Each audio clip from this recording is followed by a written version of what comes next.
Claude, tu peux utiliser dans ton navigateur, sur ton ordinateur, sur ton téléphone, dans le terminal. Et en plus de ça, on te parle du chat de Claude Cowork et encore de Claude Code. Bref, c'est très facile de s'y perdre. Ne t'inquiète pas, avec cette vidéo, on va tout éclaircir. À cause de toutes ces options, eh bien, les gens ils finissent par rester dans le chat. Et malheureusement, le chat, il ne sait pas tout faire. Par exemple, si je dois travailler sur un gros document Word, eh bien, je vais devoir copier-coller certaines parties, puis commencer à essayer de les réagencer moi-même une fois que j'aurai une amélioration. Bref, je perds plein de temps à faire des trucs qui sont chiants. C'est pour résoudre ce problème qu'Anthropic a créé Claude Cowork. Tu décris une tâche, ensuite, il va te proposer un plan que tu valides. Et une fois le plan validé, eh bien, Claude pourra effectuer la tâche tout seul. Toi, il ne te reste plus qu'à récupérer le document final déjà rangé dans tes dossiers. C'est un gain de temps énorme comme tu pourras le voir dans les démos. Le but est qu'à la fin de cette vidéo, tu saches quand et comment utiliser Claude Cowork. Nous allons tout d'abord voir ce qu'est Claude Cowork. Ensuite, nous pourrons voir quand l'utiliser. Ceci nous permettra d'enchaîner directement avec les deux démonstrations ainsi que des astuces pour les contrôles et les sécurités pour éviter qu'ils ne fassent de bêtises.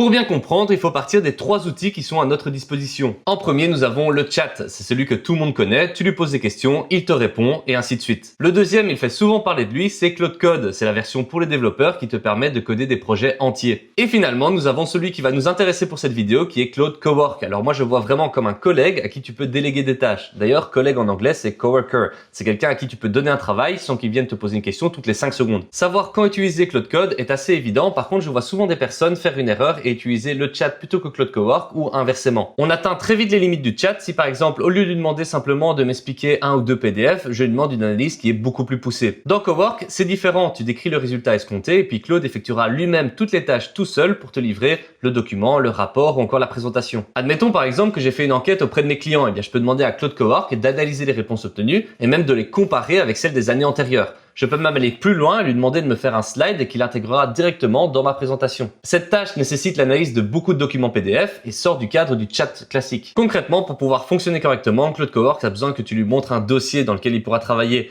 et ensuite il pourra effectuer toutes ses tâches dans ce dossier. Claude Cowork peut lire et modifier les fichiers de ce dossier, tandis que le chat, eh bien lui, il peut simplement avoir accès à ce que tu lui uploads et ne pourra rien modifier sur ton ordinateur. Devant une tâche, c'est pas toujours facile de savoir si on doit utiliser le chat ou Claude Cowork. Heureusement, il existe des astuces. Il y a plusieurs cas où je préfère utiliser Claude Cowork plutôt que le chat, notamment si la tâche nécessite plusieurs étapes. S'il faut rassembler, documenter, rédiger et formater, je préfère utiliser Claude Cowork. C'est le cas aussi si j'ai envie que le résultat final soit dans un fichier. Je peux demander à Claude Cowork de directement me placer ce fichier dans le bon dossier. Et finalement, lorsqu'il y a beaucoup d'applications à connecter, dans ce cas-là, je préfère utiliser Claude Cowork pour pouvoir interagir avec mes emails, mes documents, ma messagerie, bref, qui puisse se connecter à tout. Rapidement, je vais afficher des tâches à l'écran et on va décider si c'est pour Claude Cowork ou le chat. Lis les 5 PDF de fournisseurs et compare-les sur le prix et les délais et mets le résultat dans un slide. Alors là, il y a plusieurs fichiers à comparer. Moi, je préférerais utiliser Claude Cowork. Aide-moi à trouver 10 idées de slogans pour mon lancement. Alors ici, on a clairement à faire une session de brainstorming. Je vais privilégier le chat. Modifie le code de connexion sur ces 5 fichiers de projet et lance les tests. Alors ici, c'est un petit piège parce que c'est ni Cowork ni le chat, mais c'est Claude Code. On voit directement qu'on a affaire à du code. On va privilégier donc cet outil. Bref, tu as vu la logique. Ici, nous allons voir comment l'utiliser et l'installer avec la première démo. Premier cas d'utilisation, je n'ai jamais vu personne avec un dossier téléchargement trié. En tout cas, c'est mon cas. Moi, je télécharge les fichiers, je fais ma tâche et après, j'oublie de tout trier. Et donc, je me retrouve vraiment avec une pile de fichiers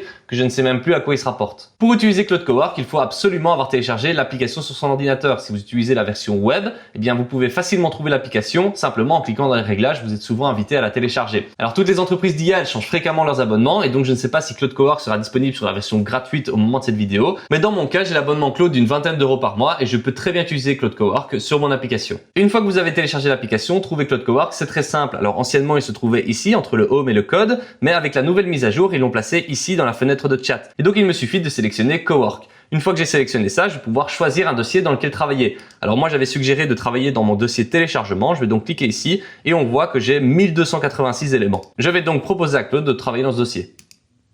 Il va donc me demander des autorisations pour pouvoir modifier les fichiers. Alors pour gagner du temps, j'avais déjà préparé un prompt et donc je vais venir le coller ici. Alors je lui demande de trier mon dossier téléchargement et de me proposer un plan de rangement. Je lui demande de classer les fichiers par type et par date et de me dire ce qui pourrait être supprimé ou renommé sans que je perde quoi que ce soit d'important. Bon, je remercie pour souligner qu'effectivement il y a un désordre. Je te rassure tout de suite, le reste de mon ordinateur il n'est pas dans cet état.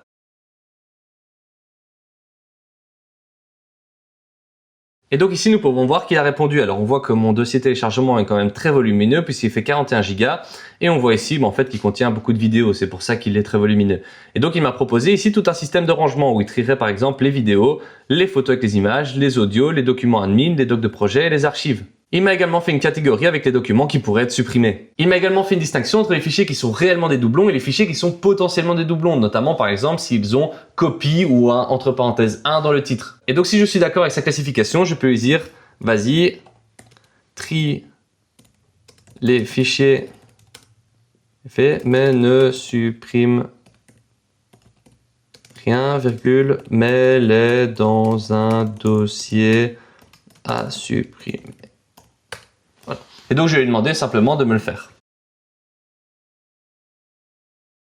Et donc ici, nous pouvons voir plusieurs choses sympas. Donc par exemple, ici, il va garder un journal de tous les déplacements pour que ce soit réversible. Nous pouvons voir ici qu'il a également identifié les doublons. Donc s'il y en a 27, ça veut dire qu'il y avait 54 fichiers à analyser pour trouver les doublons. Et donc là, ici, j'ai économisé facilement une demi-heure. Nous pouvons voir également dans le déroulement que lorsqu'il rencontre une erreur, eh bien, il ne me demande pas systématiquement quoi faire ou s'il peut faire quelque chose. Ici, il va directement prendre l'initiative lui-même pour accomplir la tâche. Et pour voir si tout se déroule très bien, eh bien ici, en haut, on peut voir la progression. Et donc ici, on voit qu'il a terminé. Nous pouvons voir qu'il m'a bien trié tous mes fichiers, ce qui va me permettre de facilement pouvoir retrouver les vidéos. Je pourrais analyser si je les ai sauvegardées ou pas et libérer beaucoup de place sur mon ordinateur. Il m'a bien confirmé que rien n'a été supprimé, donc j'ai bien les 27 doublons qui sont dans le fichier à supprimer et qu'il m'a gardé un journal du rangement au cas où si j'aimerais bien remettre des fichiers comme ils étaient avant. Et le résultat, le voici. Lorsque je vais dans mon dossier téléchargement, eh bien j'ai mes petits dossiers qui sont bien triés ici avec mon journal de rangement. Deuxième cas d'utilisation, ici j'ai demandé de générer 5 PDF voilà, sur l'isolation d'un bâtiment. Donc on peut voir ici qu'il y a différents PDF qui expliquent simplement comment est isolé le bâtiment avec différentes cotes pour les différents logements. Alors en temps normal, si j'avais dû faire un rapport de tout ça, j'aurais dû tout lire. Si j'avais voulu utiliser le chat, j'aurais dû uploader moi-même manuellement tous les PDF, j'aurais dû lui demander de trier et puis ça aurait été beaucoup moins efficace. Ici je vais utiliser Claude Cowork. Et donc je retourne dans Claude, ici je vais choisir un autre dossier, je vais choisir le document ici, hop, exemple Claude. Voilà, j'autorise à accéder à cet exemple. Et voilà, ici on voit qu'il m'a sélectionné les deux, mais moi j'ai pas besoin d'avoir le document téléchargement puisque ça on l'a déjà trié. Et donc je vais simplement le recliquer dessus pour le désélectionner. Et donc ici je vais simplement coller mon prompt et je vais lui dire voilà, lis tous les PDF de ce dossier, compare-les et fais-moi un rapport clair d'une page qui résume les points importants, sauvegarde-le dans le dossier. Je valide.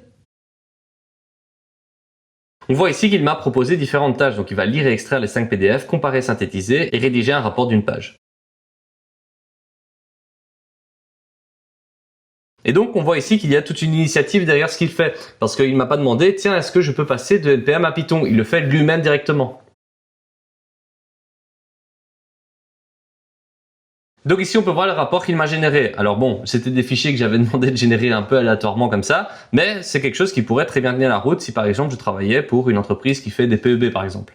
Et en vérifiant ici dans mon dossier, je peux voir que le rapport s'y trouve. Il m'a donc créé lui tout seul ce rapport sans que j'ai à moi commencer à copier ou enregistrer un dossier. Alors tu vas peut-être te dire, tiens, c'est quand même pas très rassurant de laisser une IA commencer à fouiller dans mes dossiers ou encore d'accéder à des fichiers qui sont peut-être très importants et qu'elle pourrait supprimer sans faire exprès. Alors pour éviter ça, Claude Cowork a deux modes. Donc par exemple ici, lorsque nous sommes sur l'interface de chat, nous pouvons voir qu'il y a le mode manuel qui est sélectionné. Et donc dans le mode manuel, eh bien en fait, il va me demander une approbation de ma part pour accomplir certaines tâches. Par contre, si vous choisissez le mode automatique, dans ce cas-là, il va pouvoir avoir plus d'initiative et le faire lui-même. Ce que je conseille de faire, c'est d'utiliser dans un premier temps le mode manuel. Et une fois que tu seras un peu plus familier avec l'utilisation de Claude Cowork, tu pourras utiliser le mode automatique pour des fichiers qui sont moins importants. Alors ça risque d'évoluer, mais normalement, quel que soit le mode, eh bien Claude va quand même te demander une confirmation avant de supprimer des fichiers, puisque cette action est irréversible. Ce que je conseille aussi, c'est de travailler dans des dossiers dédiés et de ne pas donner l'accès à tout l'ordinateur, parce que ça va être inefficace. Moi, par exemple, si je te dis, bah, tiens, dans tout cet ordinateur, tu dois trouver des fichiers et commencer à les trier, bah, tu vas être beaucoup moins efficace que si je te donne quelques dossiers qui sont soigneusement sélectionnés. En plus de ça, ce que je fais, c'est aussi une copie de mon dossier avant de lui donner. Je peux faire clic droit, dupliquer, comme ça, je suis sûr qu'aucun fichier important ne va être perdu. Et à la fin, relis le travail comme s'il s'agissait de celui d'un stagiaire. Tu dois vérifier que rien n'a été inventé et que toutes les infos sont bien présentes pour pouvoir être utilisées dans ton travail. Claude Cowork est un super outil, mais n'est pas la solution à tout. Celui qui doit accomplir la dernière étape, donc envoyer le rapport au client, vérifier le devis, valider la commande ou encore publier l'annonce, ça doit être toi. Comme ça, le travail est validé et on est sûr qu'il n'y a pas de problème. Si ça t'a plu, abonne-toi. Mon frère et moi, on fait régulièrement des vidéos sur l'intelligence artificielle. On se voit dans la prochaine. Ciao.